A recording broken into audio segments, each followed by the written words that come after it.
अध्याय। एक समय नैमिषारण्य तीर्थ में शौनक आदि 88,000 ऋषियों ने श्री सूत जी से पूछा है, प्रभु इस कलयुग में वेद विद्या रहित मनुष्यों को प्रभु भक्ति किस प्रकार मिलेगी और उनका उद्धार कैसे होगा। हे मुनि श्रेष्ठ, कोई ऐसा तप कहिए जिससे थोड़े समय में पुण्य की प्राप्ति और मनोवांछित फल मिले। ऐसी कथा सुनने की हमारी इच्छा है।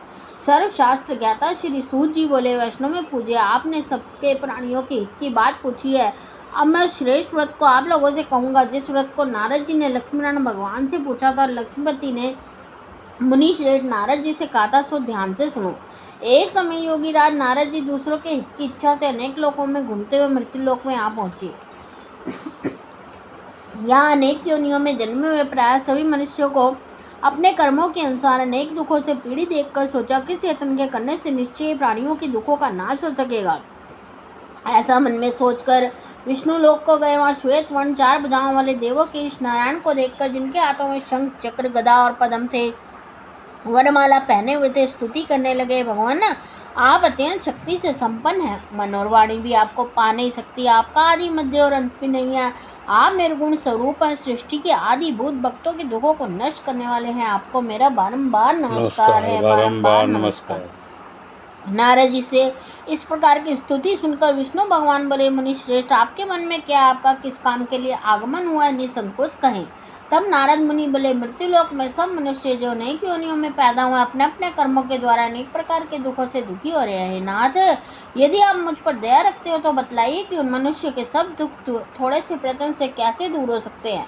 श्री विष्णु भगवान जी बोले, नारद, मनुष्यों की भलाई के लिए तुमने बहुत अच्छी बात पूछी है। जिस काम के करने से मनुष्य मोह से छूट जाता है, मैं कहता हूँ सुनो। बहुत पुण्य देने वाला स्वर्ग मृत्युलोक दोनों में दुर्लभ एक उत्तम व्रत है। आज मैं प्रेमवश होकर तुमसे कहता हूँ। श्री सत्यनारायण भगवान का यह व्रत अच्छी तरह विधि पूर्वक करके मनुष्य धरती पर आर्यपन सुख भोग कर मरने पर मोक्ष को प्राप्त होता है। श्री भगवान के वचन सुनकर नारद मुनि बोले, भगवान, इस व्रत का क्या फल है, क्या विधान है, और किसने इस व्रत को किया और किस दिन इस व्रत को करना चाहिए, विस्तार से कहिए। विष्णु भगवान बोले, हे नारद, दुख शोक आदि को दूर करने वाला, धन धान्य को बढ़ाने वाला, सौभाग्य संतान को देने वाला यह व्रत सब स्थानों पर विजयी करने वाला है। भक्ति और श्रद्धा के साथ किसी भी दिन मनुष्य श्री सत्यनारायण भगवान की प्रातःकाल के समय ब्राह्मणों और बंधुओं के साथ धर्मपरायण होकर पूजा करे। भक्ति भाव से नैवेद्य, केले का फल, शहद, घी, दूध और गेहूं का आटा सवाए ले। गेहूं के अभाव में साठी का चूर्ण भी ले सकते हैं और सब पदार्थों को भगवान को अर्पण कर दें और बंधुओं सहित ब्राह्मणों को भोजन कराएं। तत्पश्चात स्वयं भोजन करें। रात्रि में नृत्य गीत आदि का आयोजन करके सत्यनारायण भगवान का स्मरण करते हुए समय व्यतीत करें। इस तरह व्रत करने पर मनुष्य की इच्छा निश्चय ही पूरी होती है और विशेष रूप से कलिकाल में भूमि पर यह मोक्ष का सरल उपाय है। बोलो लक्ष्मी नारायण की जय।